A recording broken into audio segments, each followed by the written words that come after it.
చిరునవ్వు చెరగని వదనం, స్వార్థమెరుగని హృదయం, మాటలోని మృదుత్వం, నడచిన ప్రతి అడుగు సదాశయం, విరామమెరుగని విశ్వాసయోధుడు, అలుపెరుగని ప్రార్థనా వీరుడు, కల్మషం మెరుగని సువార్త సేవకుడు శ్రీ గోలి ఇమ్మానుయేలు గారు దేవుని సన్నిధికి చేరిన తరుణాన ప్రేమతో సమర్పించు అక్షరస్మములు. ధన్యకర జీవితం. ఎక్కడి రాపాక గ్రామము, ఎక్కడి బందపల్లి, ఎక్కడి పేరవరం. ఎలా మొదలయ్యింది ఈ విశ్వాస జీవితం, ఎలా మొదలయ్యింది ఈ జీవిత ప్రస్థానం.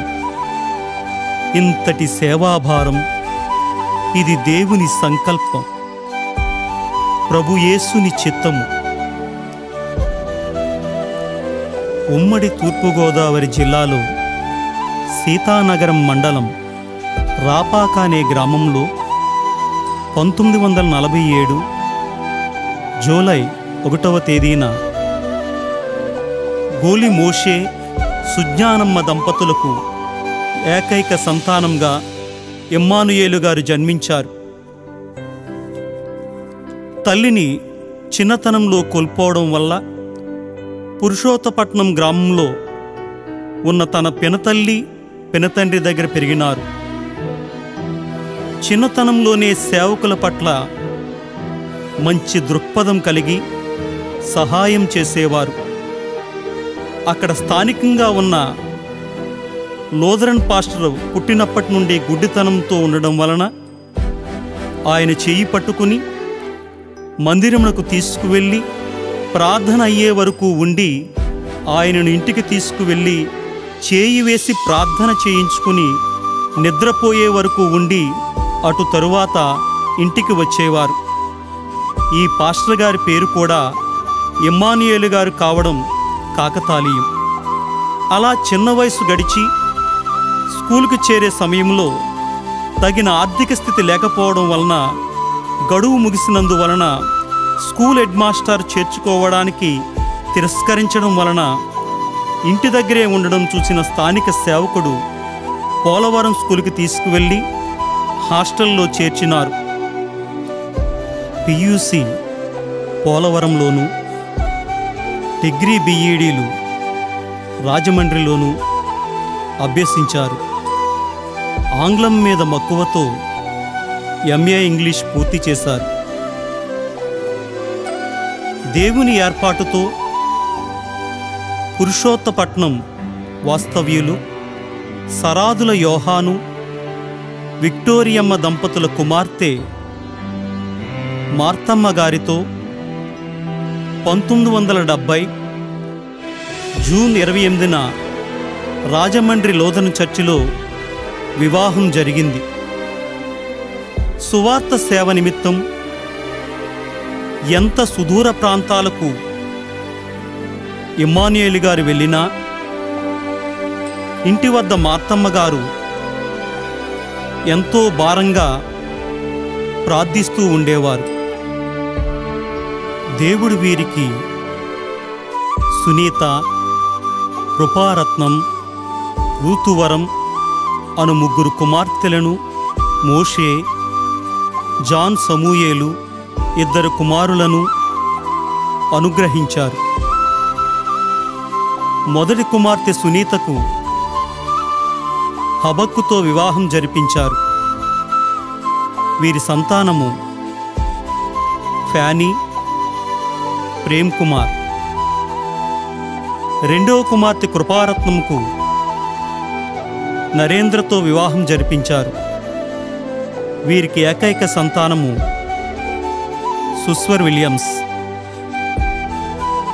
చిన్న కుమారుడు సమూయేలుకు మెర్షీతో వివాహం జరిగింది. వీరి సంతానము ఫిలిప్, ప్రిన్సీ. మూడో కుమార్తె ఋతువరంకు వీర్రాజు గారితో వివాహం జరిగింది. వీరి సంతానము యోగి, చిట్టి. వీరందరూ కూడా దేవుని సేవలో సహాయపడుతున్నారు. పెద్ద కుమారుడు మోషే కూడా సేవ చేయాలని ఆయన అభిలషించేవారు. వీరిని భోజనపు బల్ల చుట్టూ ఒలీవ మొక్కల వలె దేవుని యందు భయభక్తులతో పెంచినారు. మారు మనసు పొందకముందే లోదరన్ దేవాలయంలో సువార్తను బోధించేవారు. నేను పుట్టకముందే యెహోవా నన్ను పిలిచాడు, నా నోరు పదునైన కత్తిగా చేశాడు అన్న రీతిగా ఆయన మంచి వాక్చాతుర్యంతో, సంభాషణ చతురతతో వాక్యం పట్ల ప్రజలను ఆకర్షితులను చేసేవారు. దేవుని దయతో బిఈడి అసిస్టెంట్గా వెలిచేరు గ్రామంలో ఉన్న స్కూలులో ఉపాధ్యాయ ఉద్యోగం పొందినారు. అక్కడ చెడు వ్యసనాలకు లోనయ్యి ఒక నామకార్థ క్రైస్తవుడిగా ఉండినారు. అటు తరువాత బందపల్లి గ్రామంలో ఉన్న హై స్కూల్కి ప్రధానోపాధ్యాయుడిగా బదిలీ అయినారు. అక్కడ మరి ఎక్కువగా చెడు వ్యసనాలకు లోనయ్యి ఇటువంటి జీవితంలో ఉంటుండగా ఇమ్మానుయేల్ గారి స్కూల్లో పనిచేస్తున్న బ్రదర్ ప్రసాద్ బాబు గారు, విమలమ్మ గారి జీవితాలు ఎంతో మాదిరిగా ఆయన జీవితాన్ని ప్రభావితం చేశాయి. వీరు మన సహవాసంలో మారు మనసు పొంది సహవాసంకు రమ్మని ఆహ్వానించారు. బ్రదర్ దేవదానం గారు ఎంతో ప్రయాసపడి మారు మనసులోకి నడిపించారు. ఇమ్మానుయేలు గారు ఒక రాత్రి ప్రార్థనలో ఉండగా తను చేసిన ప్రతి పాపము తెర మీద కనబడింది. భార్యను కొట్టినందుకు క్షమాపణ అడిగి అన్ని పాపములను ఒప్పుకున్నారు. స్కూలు పిల్లలకు ఇవ్వవలసిన ఉపకార వేతనములు పిల్లలకు ఇవ్వకుండా చేసిన మొత్తాన్ని ఒక అసెంబ్లీ ఏర్పాటు చేసి అందరి ముందు ఒప్పుకొని ఇచ్చివేసినారు. స్కూలు బీరువా తిరిగి ఇచ్చివేసినారు. దేవుడు కీర్తనలు 2వ అధ్యాయము 7వ వచనం, నీవు నా కుమారుడవు, నేడు నిన్ను కనియున్నాను, అడుగుము, జనములను నీకు స్వాస్యముగాను భూమిని దిగంతముల వరకు సొత్తుగాను ఇచ్చేదను, ఇనుపదండంతో నీ వారిని నలుగగొట్టెదవు, కొండను పగలగొట్టినట్టు వారిని ముక్క చెక్కలుగా పగలగొట్టెదవు.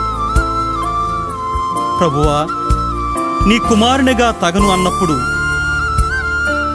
యెషయా 44వ అధ్యాయము 22వ వచనం ద్వారా మంచు విడిపోవునట్లుగా నేను నీ అతిక్రమములను, మబ్బు తొలగునట్లుగా నీ పాపములను తుడిచివేసి ఉన్నాను, నేను నిన్ను విమోచించి ఉన్నాను, నా యొద్దకు మల్లుకొను అని వాగ్దానమిచ్చారు.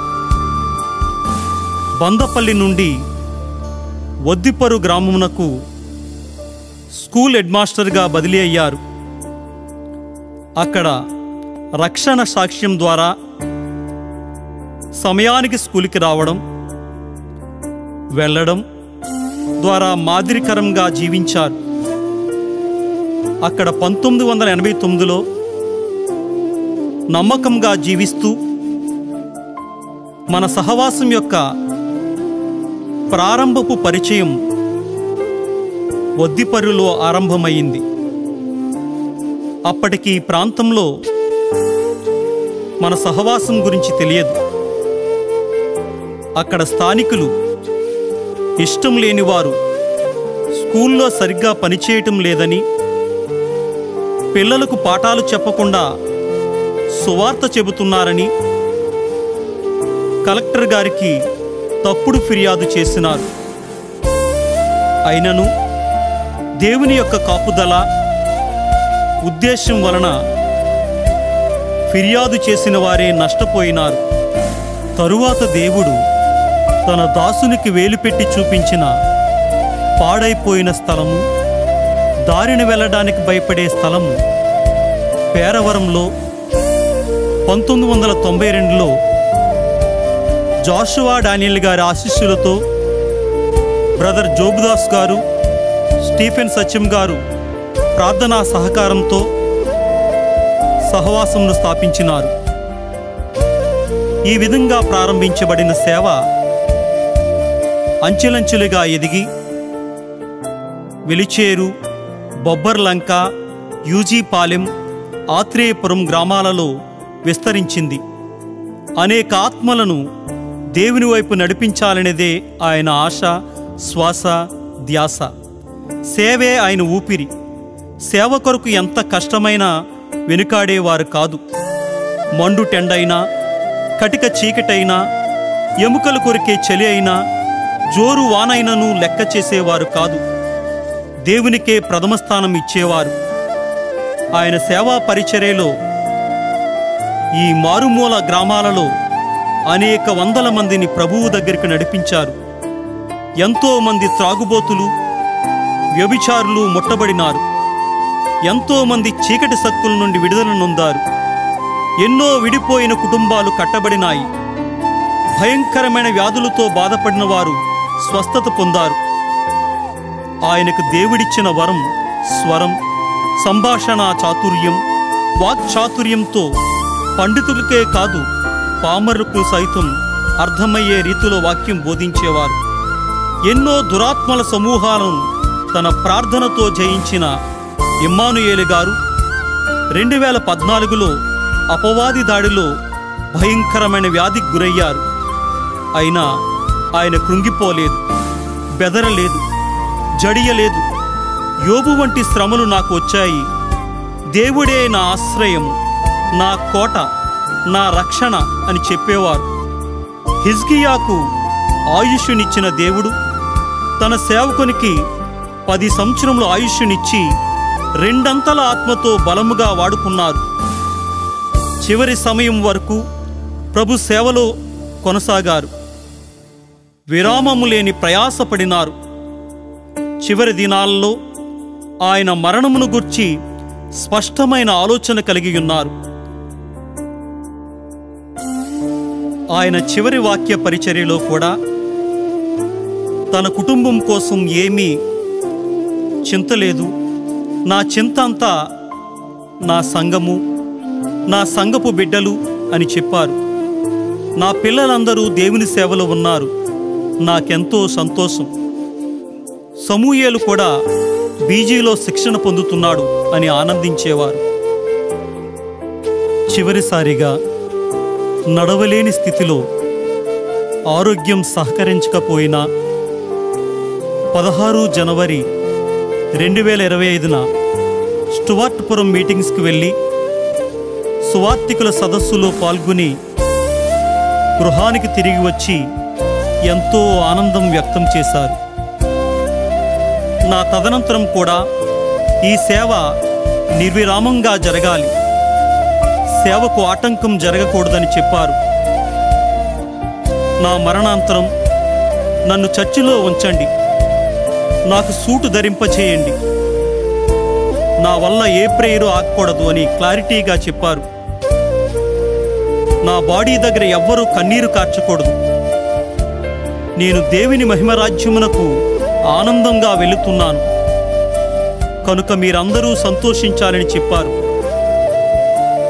జనవరి 25 శనివారం ఉదయం ప్రార్థన చేసుకుని వాక్యం చదువుకుని నలతగా ఉందని భార్యతోనూ కోడలితోనూ చెప్పి దేవుని పిలుపుతో 7:30 గంటల సమయమునకు దేవుని సన్నిధికి కొనిపోబడినారు. మంచి పోరాటం పోరాడినారు, పరుగు తుదముట్టించినారు, విశ్వాసము కాపాడుకుని ఉన్నారు. ఒక్కసారిగా నిశ్శబ్దం ఆవహించింది. ప్రకృతి మోగబోయింది. కుటుంబ సభ్యులు, సంఘ సభ్యుల ఆర్తనాదాలు మిన్నంటాయి. మా కోసం ఎవరు ప్రార్థిస్తారు? మమ్మల్ని ఎవరు గద్దిస్తారు? మమ్మల్ని ఎంతగా ఎవరు ప్రేమిస్తారు? ఒక్కటే రోదన ధ్వనులు. ఆయన పార్థివ దేహాన్ని చూడడానికి ఇసుక వేస్తే రాలనంత జనం. ఏ చీకటి మింగేసిందో ఆ వెలుగును, ఏ విషాదం దాచేసిందో ఆ నవ్వును. ఆయన లేరు అనడం మానవ నైజం. ఆయన మనలోనే ఉంటారు, ఆయన మనతోనే ఉంటారు. మనుమల మోముపై నవ్వై ఉంటారు, మాట్లాడే మాటల్లో మధుర జ్ఞాపకమై ఉంటారు, ప్రార్థన ఆశీర్వాదమై నిలిచి ఉంటారు. ఆ నీతిమంతుని జ్ఞాపకం మనందరికీ ఆశీర్వాదకరం.